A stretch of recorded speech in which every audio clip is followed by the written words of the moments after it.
वाले हैं आपका chapter the last lesson by Alphonse डॉरेट।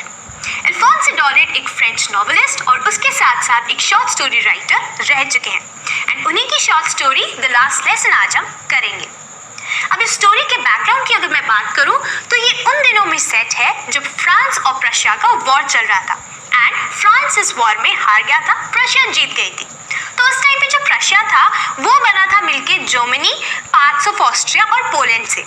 And इसीलिए जब फ्रांस हार जाता है तो बर्लिन से ये ऑर्डर आते हैं कि फ्रांस के जो डिस्ट्रिक्ट्स हैं एल्सेस और लॉरेन, इनके स्कूल्स में सिर्फ और सिर्फ जर्मन पढ़ाई जाएगी। तो अब इस चैप्टर के थ्रू ऑथर दो मैसेजेस कन्वे कर रहे हैं या दो थीम है। पहली ये कि वॉर का इम्पैक्ट कॉमन लोगों की लाइफ पे क्या होता है और दूसरा अपनी लैंग्वेज की इम्पोर्टेंस क्या होती है। तो होता है एंड फ्रांस जा रहा होता है अपने स्कूल एंड उसके लिए वो लेट हो रहा होता है एंड उसने अपना होमवर्क भी नहीं करा होता। तो मिस्टर हैमिल ने उन्हें होमवर्क दिया था कि वो पार्टिसिपल्स पढ़ के आए, लेकिन फ्रांस ने वो पार्टिसिपल्स नहीं पढ़े होते। इनफैक्ट उसे तो ऐसा लगता है कि मैं स्कूल जा ही क्यों रहा हूँ, इतना अच्छा दिन है बाहर, birds are chirping, Russian soldiers जो है वो अपनी मार्चिंग कर रहे हैं, इतना अच्छा दिन है, मैं बाहर रह सकता हूँ, मुझे स्कूल क्यों जाना पड़ रहा है। लेकिन अब वो नहीं ऐसे सोच सकता था क्योंकि उसको जाना ही जाना था, वो लेट भी हो रहा था एंड अब उसके पास कोई ऑप्शन भी नहीं था। तो जैसे ही वो टाउन हॉल के सामने से जा रहा होता है वो देखता है कि बुलेटिन बोर्ड के सामने काफी सारा जो क्राउड है वो गैदर हुआ होता है। तो वो सोचता है कि ये जो बुलेटिन बोर्ड है इससे हमारी जितनी भी आज तक बुरी खबरें हैं इसके थ्रू ही आई हैं। तो अब वो सोचता है अब क्या होगा, लेकिन उसके पास इतना टाइम नहीं था कि वो वहाँ रुकता और फिर पढ़ता, इसलिए वो भागता भागता जाता है एंड वहाँ पे उसे बीच में कोई बोलता है रोक के कि तुम ज़्यादा टेंशन मत लो, तुम पहुँच ही जाओगे स्कूल टाइम पे। तो इन अ वे वो उन्हें टॉन्ट कर रहे थे। तो जैसे ही फ्रांस स्कूल पहुंचता है वो डिस्क्राइब करता है कि यूजुअली तो मेरा स्कूल इतना ज़्यादा शोर होता है, उसमें इतनी ज़्यादा हसल बसल होती है, बच्चे जो हैं वो अपने लेसन्स पढ़ रहे होते हैं, चेयर्स एंड टेबल्स की आवाज़ आती है, बाहर स्ट्रीट तक आवाज़ आती है। लेकिन उस दिन जो स्कूल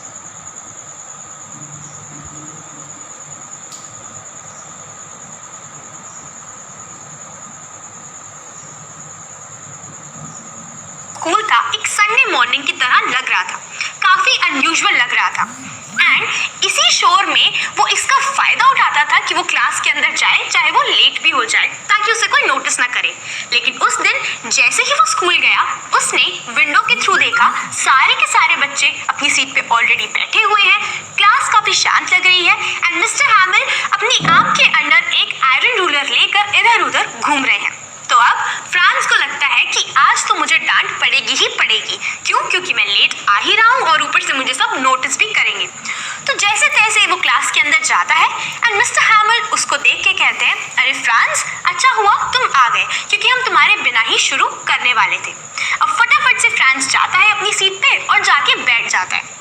अब थोड़ी देर बाद जब वो उस एम्बैरेसमेंट से बाहर निकल जाता है कि मैं लेट आया हूँ और सबने मुझे नोटिस किया है, तो वो देखता है कि क्लास भी काफी बदली बदली लग रही है। एक तो सारे काफी ज्यादा सीरियस लग रहे हैं और जो बैक बेंचेस यूजुअली एम्प्टी लगती थी वहां पे जो विलेजर्स हैं वो बैठे हैं। एंड फिर वो देखता है कि मिस्टर हैमिल ने भी काफी अच्छे कपड़े पहने होते हैं, एक ब्यूटीफुल ग्रीन कोट पहन रखा होता है, फ्रिल्ड शर्ट पहन रखी होती है और एक ब्लैक सिल्क एम्ब्रॉयडर्ड कैप पहन रखी होती है। और इतने अच्छे कपड़े मिस्टर हैमिल तभी पहनते हैं जब कोई इंस्पेक्शन का डे हो या कोई प्राइज डिस्ट्रीब्यूशन सेरेमनी हो। अब दोनों में से उस दिन कुछ भी नहीं था। तो जैसे ही वो ये सारी चीजें सोच रहा होता है, उसके दिमाग में ये सब चल रहा होता है, उतने में ही मिस्टर हैमिल ये डिक्लेयर करते हैं कि my dear students, this is your last French lesson, क्योंकि बर्लिन से ऑर्डर आए हैं कि अब सिर्फ और सिर्फ स्कूल में जर्मन पढ़ाई जाएगी, तुम्हारा नया जर्मन टीचर कल आ जाएगा, तो ये तुम्हारा लास्ट लेसन है। अब जैसे ही ये बात सुनता है फ्रांस तो वो काफी ज्यादा शॉक हो जाता है और कहता है these words were like thunderclap to me. मतलब उसके लिए ये एकदम से शॉकिंग था।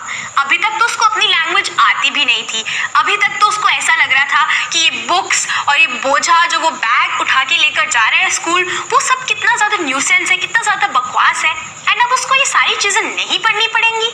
उसको ऐसा लगा ये जो बुक्स जो थोड़ी देर पहले मुझे एक तरीके का बर्डन लग रही थी, अब वो मेरी ओल्ड फ्रेंड्स हैं जिन पे वो गिव अप नहीं करना चाहता था।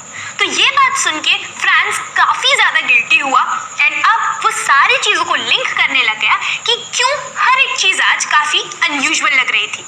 बुलेटिन बोर्ड के सामने क्राउड इसीलिए था क्योंकि यही न्यूज आई होगी, एंड जो विलेजर्स या विलेज एडल्ट्स थे वो बैक बेंचेस पे इसीलिए बैठे थे क्योंकि वो भी गिल्टी थे कि वो ज्यादा पढ़ नहीं पाए। अपार्ट फ्रॉम दैट वो अपनी लैंग्वेज को रिस्पेक्ट पे करने के लिए आए हैं, एंड मोस्ट इंपॉर्टेंटली वो रिस्पेक्ट पे करने आए हैं मिस्टर हैमिल को उनकी 40 इयर्स ऑफ फेथफुल सर्विस के लिए। एंड जहाँ तक रही बात मिस्टर हैमिल की, तो मिस्टर हैमिल ने इतने अच्छे कपड़े इसीलिए पहने हैं क्योंकि वो दिखाना चाहते हैं कि वो अपनी लैंग्वेज को कितना ज्यादा प्यार करते हैं। अब जब उसके दिमाग में ये सारी चीजें चल रही थी तभी मिस्टर हैमिल ने उसका नाम लिया क्योंकि उसकी बारी आ गई थी रिसाइट करने की पार्टिसिपल्स को। अब फ्रांस खड़ा तो हो जाता है एंड रिसाइट करने की कोशिश भी करता है, लेकिन उससे ये नहीं हो पाता। क्यों? क्योंकि उसको आता ही नहीं है, ना ही उसने उसको कभी पढ़ा था। तो मिस्टर हैमिल उसे कहते हैं, डरो मत फ्रांस, मैं तुम्हें कुछ नहीं कहूंगा, तुम्हें ऑलरेडी कितना बुरा लग रहा होगा। सोचो ये जो जर्मन्स हैं ये क्या सोचेंगे, क्या कहेंगे कि तुम अपने आप को फ्रेंचमैन कैसे मान सकते हो जब तुम्हें अपनी लैंग्वेज ही नहीं आती। बट देखो, मैं इसके लिए तुम्हें जिम्मेदार नहीं ठहराता क्योंकि यही हमारी प्रॉब्लम है, हम हर एक चीज को हमेशा ग्रांटेड लेते हैं, एंड हमने किया भी ऐसा ही। अब देखो, जो तुम्हारे पेरेंट्स हैं वो ये चाहते थे कि तुम स्कूल ना जाओ और किसी मिल या फार्म पे जाके काम कर लो ताकि इनकम ज्यादा आ जाए, और मैं जब मुझे फिशिंग के लिए जाना होता था तो मैं तुम्हें छुट्टी दे देता था या फिर मैं तुम्हें कह देता था जाओ बाहर मेरे प्लांट्स जो है उनको वाटर करो। तो कलेक्टिवली यहाँ पे सबकी गलती है, लेकिन वो इसी बात को कंटिन्यू करते हुए बोलते हैं, देखो गलती तो है तो कोई बात नहीं, लेकिन फिर भी जो फ्रेंच लैंग्वेज है वो इस दुनिया की सबसे ब्यूटीफुल, सबसे क्लियर, सबसे लॉजिकल लैंग्वेज है, एंड हमें इस लैंग्वेज को अपने से कभी भी दूर नहीं होने देना चाहिए। बिकॉज जब भी लोग इंस्लेव होते हैं तब उनकी जो लैंग्वेज है वो उनकी की होती है टू प्रिजन, यानी कि जो लोग इंस्लेव हो जाते हैं और सामने वालों को जब उनकी लैंग्वेज नहीं आती तो ये लोग आपस में कम्युनिकेट करके कोई ना कोई सोल्यूशन निकाल सकते हैं और उस प्रिजन से वो सेफ हो सकते हैं। अब इसके बाद जो मिस्टर हैमिल है वो ग्रामर लेसन पढ़ाने लग जाते हैं, एंड फ्रांस को ऐसा लगता है कि मिस्टर हैमिल ने इससे अच्छा कभी पढ़ाया ही नहीं है। ऐसा लग रहा है कि जो मिस्टर हैमिल है वो जितना कुछ भी उन्हें आता है इस लैंग्वेज से रिलेटेड वो सब कुछ डिलीवर करना चाहते हैं। तो अब वो कहते हैं जैसे ही ग्रामर का पार्ट खत्म होता है वैसे ही हमारा राइटिंग सेक्शन या राइटिंग पार्ट जो है वो शुरू हो जाता है, एंड उस दिन मिस्टर हैमिल उन लोगों के लिए काफ़ी सारी नोटबुक्स लेकर आए होते हैं रेड कलर की, जिन पे लिखा होता है एल्सेस फ्रांस, एल्सेस फ्रांस। तो जैसे ही उन नोटबुक्स को वो क्लास में डिस्ट्रीब्यूट करते हैं तो ऐसा लगता है कि ये फ्लैग है, एंड उनको वो काफ़ी ज़्यादा अच्छा लगता है। अब सारे के सारे लोग उन नोटबुक्स में लिखना शुरू कर देते हैं, चाहे वो छोटे बच्चे क्यों ना हो, चाहे वो बड़े क्यों ना हो।